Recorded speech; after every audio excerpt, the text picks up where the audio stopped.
India एक ऐसा देश जो अपने आप को विश्व गुरु के रूप में देखना चाहता है। एक ऐसा देश जो संस्कृति, परंपरा और अतिथि देवो भव जैसी बातों का गुणगान करता है। लेकिन अगर आप जमीन पर देखो तो ये सब सिर्फ शब्दों तक ही सीमित है। सच ये है कि हमारे अपने एक्शंस इन आइडल्स को बिल्कुल जस्टिफाई नहीं करते। किसी ने कितनी अच्छी बात कही है कि देश चुनौतियों से परेशान नहीं है। बाकी समझने वाले समझ गए और जो नहीं समझे वो वीडियो को एंड तक देखना, समझ जाओगे। तो शुरू करते हैं एक ऐसे इंडिया की कहानी जो आप लोग जानते तो बहुत अच्छे से हो, लेकिन सब कुछ जानते हुए भी इग्नोर कर देते हो।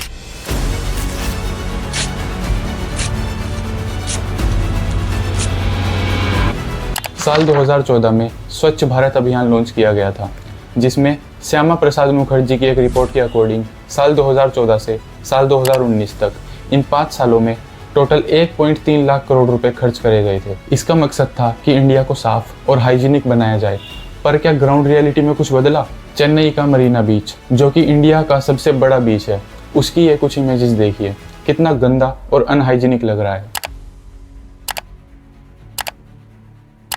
जमीन पर प्लास्टिक बोतल्स और कचरा पड़ा होता है, और ये सब फैलाता कौन है?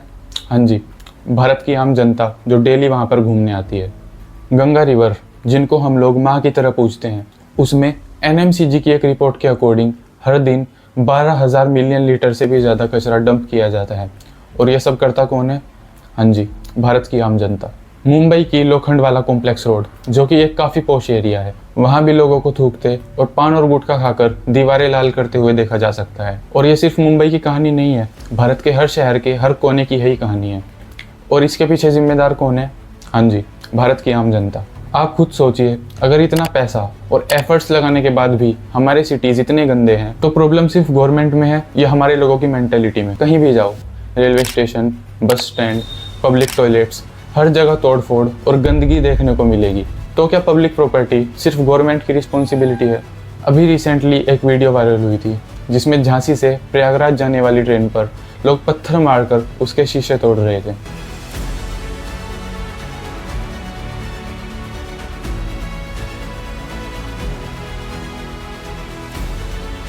वो लोग कौन थे? हाँ जी, भारत की आम जनता।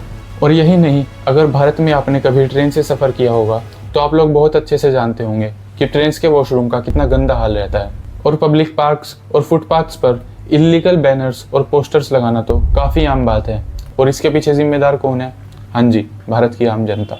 और ये सारे केसेस बताते हैं कि सिविक सेंस सिर्फ एक कॉन्सेप्ट है जो इंडिया वालों की अभी डिक्शनरी में ही नहीं है।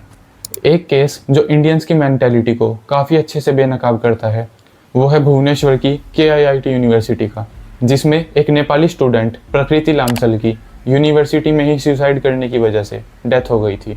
रिपोर्ट्स के मुताबिक उसे एक इंडियन स्टूडेंट जो कि उसी के साथ पढ़ता था, उसने प्रकृति को काफ़ी बुली और हरास किया था। जब बाकी 500 से ज़्यादा नेपाली स्टूडेंट्स ने वहाँ पर प्रोटेस्ट किया, तब यूनिवर्सिटी ने उन्हें हॉस्टल से निकालने की धमकी दे दी। ये सिर्फ एक केस नहीं बल्कि बड़ी समस्या का हिस्सा है, जिसमें फॉरेनर्स के साथ इंडियंस का एटीट्यूड काफ़ी ज़्यादा गलत है। अगर आप अतिथि देवो भव का लेसन स्कूल में पढ़ाते हो, जिसका मतलब ही होता है कि मेहमान भगवान के समान है, तो ये कौन सा अतिथि सत्कार हुआ? मुझे तो समझ नहीं आया। और ये लोग भी वही हैं जो भारत को चाइना, जापान और USA से कंपेयर करके बोलते हैं कि देखो वो देश कितना ग्रो कर रहे हैं। पर दुख की बात यह है कि ये लोग खुद को बदलना ही नहीं चाहते। बी प्राक, जो कि एक काफ़ी फेमस बॉलीवुड सिंगर हैं, उन्होंने IGL कंट्रोवर्सी के बाद अपनी एक वीडियो में कल्चर को बचाने की बात की। लेकिन शर्म की बात यह है कि उन्हीं के कुछ गाने देखो जिसमें वल्गैरिटी धड़ल्ले से प्रमोट करी जा रही है। आई थिंक नहीं यार, मतलब ये हमारा इंडियन कल्चर नहीं है, ये हमारा कल्चर ही नहीं है। हाँ जी, कल्चर को बहुत अच्छे से बचाया जा रहा है यहाँ पर। वहीं काफ़ी famous actor and politician Ravi Kishan एक तरफ कल्चर और संस्कृति को बचाने की बात कर रहे हैं, और दूसरी तरफ भोजपुरी इंडस्ट्री के कुछ वल्गर गानों का हिस्सा भी रहे हैं, जिनके इवन टाइटल्स तक आप घर पर बैठकर नहीं पढ़ सकते। तो गाने सुनना और देखना तो काफ़ी दूर की बात है। रिसेंटली इंडियाज़ गॉट टैलेंट पर काफ़ी ज़्यादा आउटरीच होता है, लेकिन दूसरी तरफ ओल्ट बालाजी जैसे ऐप, जिसके नाम में ही बालाजी है, वो सॉफ्ट पोर्न दिखाकर ओपन बिजनेस कर रहे हैं। और उसी की ओनर को एक तरफ भारत के राष्ट्रपति पद्मश्री अवार्ड से सम्मानित करते हैं। बस मेरा सवाल ये है कि अगर आप इन्हीं दो चीज़ों को जज कर रहे हो, तो क्या ये ज़रूरी नहीं हो जाता कि आप दोनों को एक ही तराजू पर तोल रहे हो? ये हिपोक्रेसी नहीं तो क्या? नीट यूजी जो कि national level medical entrance exam है, उस पर साल 2024 में पेपर लीक के भयानक आरोप लगे। इसका इम्पैक्ट ये हुआ कि देश भर के स्टूडेंट्स प्रोटेस्ट पर उतर आए। यह एक कॉम्पिटिटिव एग्जाम है जो लाखों स्टूडेंट्स का भविष्य तय करता है, लेकिन जब पेपर लीक और अनफेयर प्रैक्टिसेस होती हैं तो सिर्फ मेहनती स्टूडेंट्स का ही नुकसान होता है। ये सिर्फ एक बार नहीं बल्कि पहले भी ऐसे केसेस काफ़ी बार देखने को मिले हैं, जैसे 2015 का व्यापम स्कैम, जिसमें मध्य प्रदेश में मेडिकल एडमिशन में काफ़ी बड़ा घपला हुआ था। 2022 का बिहार बोर्ड एग्ज़ाम लीक, जिसमें स्टूडेंट्स को एग्ज़ाम से पहले ही पेपर मिल गया था। अगर एजुकेशन सिस्टम में ही करप्शन हो गया तो क्या सच में भारत विश्वगुरु बन सकता है? राजस्थान पीटेट भी साल 2024 में एक स्कैम का शिकार हुआ था। यह एक एंट्रेंस एग्ज़ाम है जो कि टीचर्स के रिक्रूटमेंट के लिए होता है, लेकिन जब टीचर्स को चुनने के लिए ही करप्ट तरीके अपनाए जाएंगे तो फ्यूचर जनरेशन को क्या सिखाया जाएगा? रिपोर्ट्स के मुताबिक एग्जाम सेंटर पर चीटिंग और मेल प्रैक्टिसेस हुई और कुछ जगह तो डायरेक्ट पेपर लीक की बातें सामने आई। इसका सीधा नुकसान सिर्फ स्टूडेंट को नहीं बल्कि पूरे एजुकेशन सिस्टम को होता है। और यही नहीं, ऐसे ही ना जाने कितने सारे एग्जाम्स में करप्शन के केसेस आए दिन सामने आते हैं, जैसे BPSC, Gujarat SET, Haryana CET, SSC और भी पता नहीं कितने सारे। मेरा सवाल यह है कि जब हमारा एजुकेशन सिस्टम ही इतना करप्ट और वीक है तो हम कैसे उम्मीद कर सकते हैं कि हमारा देश आगे बढ़ेगा? अगर इंडिया को सच में विश्व गुरु बनना है तो हमें अपनी सोच और एक्शंस दोनों को बदलना होगा।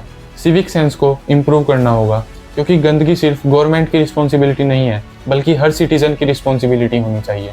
फॉरेनर्स के साथ रिस्पेक्टफुली पेश आना होगा, क्योंकि आप खुद सोचो, अगर आप किसी देश में जाते हो और वहाँ आपके साथ ऐसा बर्ताव हो तो आपको कैसा फील होगा?